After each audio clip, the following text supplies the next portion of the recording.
Assalamualaikum warahmatullahi wabarakatuh. Selamat siang dan selamat sejahtera untuk kita semua. Kami merupakan mahasiswa UMKT. Perkenalkan, nama saya Ali Prailan. Saya Ali Pratama. Di sini kami akan memberikan edukasi dan sosialisasi mengenai pengelolaan limbah dari PT Angin Ribut.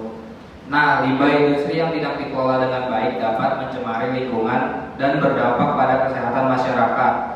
PT Angin Ribut merupakan perusahaan besar yang menambang minyak, gas, dan batu bara dan kayu di desa terpencil ini.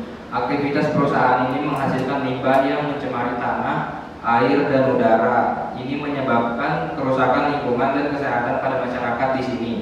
Selama bertahun-tahun, konflik antara perusahaan dan masyarakat berlangsung tanpa solusi yang memadai. Jadi kami di sini selaku mahasiswa ingin mengedukasi serta memberikan solusi mengenai dampak limbah konflik yang ada di sini. Tapi sebelum kita bahas solusi, kami di sini akan menjelaskan apa aja sih itu limbah-limbah serta dampaknya.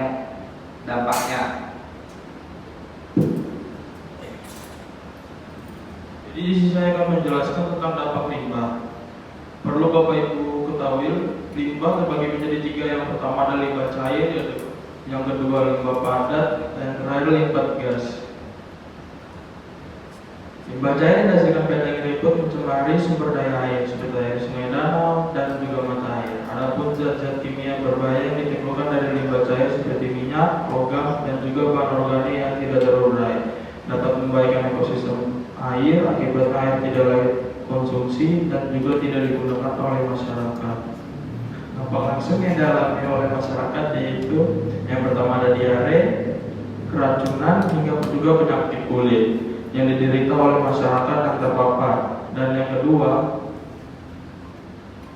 limbah padat seperti kayu, batu bara, dan juga material tambang mencemari tanah dan menurunkan kesuburan lahan. Limbah ini seringkali dibuang tanpa pengelolaan yang benar sehingga memperburuk delegasi lingkungan. Selain itu, keberadaan limbah racun dapat menimbulkan risiko kesehatan jangka panjang seperti kanker atau gangguan sistem saraf, terutama jika limbah tersebut menembus ke dalam air tanah. Yang terakhir, limbah gas emisi gas berbahaya seperti karbon dioksida, metana, dan juga sulfur dioksida menyebabkan polusi udara yang berdampak langsung pada masyarakat, termasuk gangguan pernapasan, asma, dan juga biografitis. Selain itu, gas-gas ini juga berkontribusi dalam berupa terhadap efek rumah kaca dan juga pemanasan global. Wilayah sekitar perusahaan sering mengalami penurunan kualitas udara yang mempengaruhi kenyamanan masyarakat. Adapun solusi pengelolaan yang ditawarkan PT Angin Ribut itu sendiri yang akan dijelaskan oleh rekan saya. Nah, tadi sudah dijelaskan apa saja itu jenis-jenis limbah, bentuk-bentuk limbah serta dampak limbah.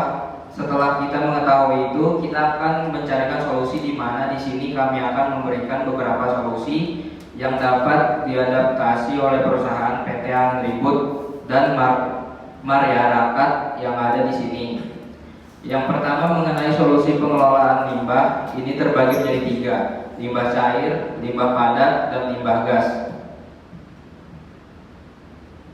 Untuk solusi limbah cair, perusahaan dapat menerapkan teknologi biofiltrasi untuk mengelola limbah sebelum dibuang ke sungai. Mungkin di sini Bapak Ibu ada yang tahu apa itu teknologi biofiltrasi. Ada yang udah tahu apa belum? Oke, kami akan menjelaskan teknologi biofiltrasi adalah metode pengelolaan air dengan memanfaatkan mikroorganisme yang hidup ini pada media filter. Nah, contohnya media filternya ini Bapak Ibu bisa seperti pasir, kerikil, serta ataupun bahan organik. Nah, mikroorganisme ini bekerja secara biologis, ibu-ibu, untuk menguraikan atau menghilangkan polutan seperti bahan organik, aluminium, ataupun racun yang terkandung dalam air atau senyawa berbahaya lainnya, sehingga menghasilkan air yang lebih bersih. Kemudian untuk limbah padat, perusahaan ini setelah beroperasi pertambangan dapat melakukan reklamasi dengan memanfaatkan limbah padat untuk diolah menjadi bahan daur ulang. Jadi perusahaan harus bisa mendaur ulang bahan yang telah digunakan setelah menjadi bahan baku yang lebih bermanfaat agar tidak menjadi limbah. Kemudian yang terakhir itu ada limbah gas. Nah, perusahaan dapat mengadaptasi teknologi yang namanya sukuber. Tapi sebelum itu perusahaan bisa juga mengganti penggunaan energinya menggunakan energi bersih. Nah, penggunaan energi bersih ini dapat berupa seperti tenaga surya, tenaga angin, dan hidro untuk mengurangi polusi udara. Seperti yang sudah saya sebutkan, perusahaan juga dapat mengadaptasi teknologi sukuber. Nah, apa sih teknologi ini? Teknologi ini adalah sistem atau perangkat yang digunakan untuk membersihkan gas buangan atau emisi lah ibu-ibu yang orang bilang gas buangan itu. Nah, zat-zat yang berbahaya sebelum dilepaskan atmosfer. Sukuber ini bekerja dengan cara menyaring, menangkap atau menghilangkan polutan seperti sulfur dioksida, hidrogen, partikel, debu, dan senyawa organik dapat mencemari lingkungan dan membahayakan kesehatan ibu-ibu. Seperti tadi sudah dijelaskan, bronkitis dan penyakit lainnya. Kemudian tidak hanya itu, kita akan memberikan solusi yang lain seperti program serta penerapan regulasi yang akan dijelaskan oleh rekannya. Jadi program pemulihan lingkungan yang pertama, membangun kolam sedimentasi untuk penyaring limbah cair yang sudah saya jelaskan di awal. Dan yang kedua, penanaman kembali hutan yang rusak akibat aktivitas perusahaan. Adapun penerapan regulasi mencakup ada handal, yaitu analisis mengenai dampak lingkungan, dan yang kedua penawaran terhadap independen untuk memastikan keputusan terhadap regulasi. Nah, dari paparan materinya kita paparkan dan sosialisasi yang kami berikan. Apakah ada yang ditanyakan oleh Bapak Ibu di sini?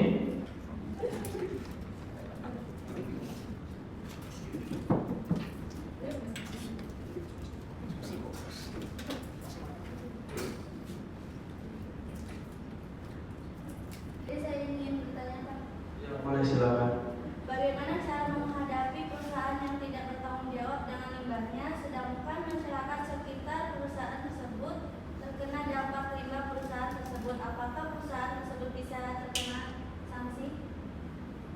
Baik, terima kasih atas pertanyaannya. Nah, bagaimana menghadapi perusahaan yang tidak bertanggung jawab dengan limbahnya, sedangkan masyarakat di sekitar perusahaan itu terkena dampak? Apakah ada sanksi untuk perusahaan tersebut? Ada. Tapi sebelum melakukan itu, masyarakat juga perlu melakukan yang namanya negosiasi atau bernegosiasi dengan perusahaan, membahas konflik yang terjadi lalu mencari solusi. Tapi jika perusahaan tidak ingin bertanggung jawab terhadap dampak yang terjadi, nah, masyarakat dapat melakukan yang ini. Yang pertama, mengumpulkan bukti-bukti pelanggaran yang dilakukan oleh perusahaan. Misalnya, karena nggak ada komunikasi, dampak limbah misalnya seperti perusahaan lingkungan, kesehatan masyarakat ini dapat berubah. Bapak Ibu bisa foto atau video dampaknya. Kemudian dapat melaporkan ke utilitas yang berwenang, kemudian menggunakan dasar hukum.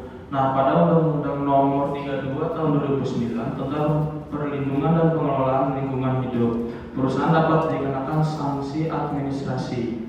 Bapak Ibu, perusahaan bisa didengar? Nah, jadi perusahaan dapat dikenakan sanksi administrasi terdata atau pidana jika terbukti melanggar. Ada lagi pertanyaan ditanyakan?